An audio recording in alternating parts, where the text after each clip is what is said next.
Material longsor menimbun rumah milik salah satu keluarga di Padukuhan Pelampang 2, Kelurahan Kalirejo, Kapanewon Kokap pada Selasa 27 Oktober 2020 pagi. Tebing setinggi 60 meter ambrol setelah diguyur hujan dengan intensitas tinggi sejak Senin 26 Oktober siang kemarin. Rumah tersebut dihuni oleh pasangan suami istri dan anaknya yaitu Kusnan 35 tahun, Tutik Nuryanti 29 tahun, Natasha Nur Soleha 4 tahun serta kedua orang tua Kusnan, Paito Sumowiono 60 tahun dan Puniyah 60 tahun. Mereka tinggal secara terpisah di 3 rumah yang saling berdekatan di wilayah RT 62 RW 19 Pelampang 2. Kusnan menuturkan tanah longsor terjadi pada pukul 4:30 dini hari. Ketika itu, Kusnan yang masih terlelap dikagetkan dengan suara gemuruh dari luar rumah. Ketika diperiksa, ia melihat salah satu bangunan rumah yang digunakan untuk penyimpanan genset, peralatan elektronik dan peralatan sound system telah hancur tertimbun tanah longsor. Lantaran merasa terancam bahaya, Kusnan kemudian membangunkan anak dan istrinya dan mengajak untuk segera keluar rumah. Namun sialnya, pintu rumah Kusnan tak bisa dibuka lantaran tertahan material longsoran. Ketika melompat, kaki Kusnan sempat mengenai kabel putus sehingga ia tersetrum.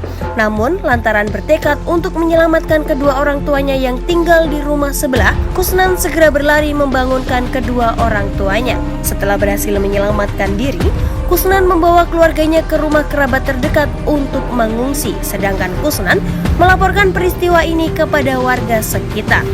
Kusnan menuturkan malam sebelum kejadian atau Senin 27 Oktober 2020, wilayah Kalirejo diguyur hujan cukup lebat.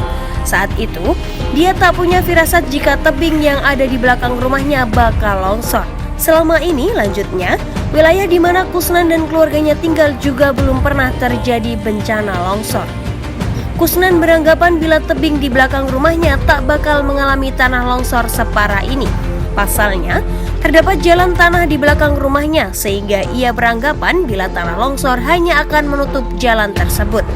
Akibat peristiwa ini, 3 bangunan rumah yang terdiri dari tempat tinggal Kusnan beserta anak istrinya, tempat tinggal orang tua Kusnan dan gudang penyimpanan luluh lantah akibat diterjang material longsoran. Kerugian ditaksir mencapai ratusan juta rupiah.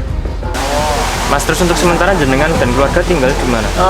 Rencana nanti paling ngungsi di tempat saya itu, di tempat sama keluarga itu di sana. Di tempat saudara ya? Nah, di sini paling udah nggak bisa ditempati, udah semua rata dengan tanah. Lurah Kalirejo, Lana mengatakan, selain di Pelampang 2, peristiwa serupa juga terjadi di 2 padukuhan lain di Kalirejo, yaitu Pelampang 1 dan Pelampang 3. Namun menurutnya, dampak bencana paling parah di Pelampang 2 yang menimpa rumah Kusnan dan keluarganya.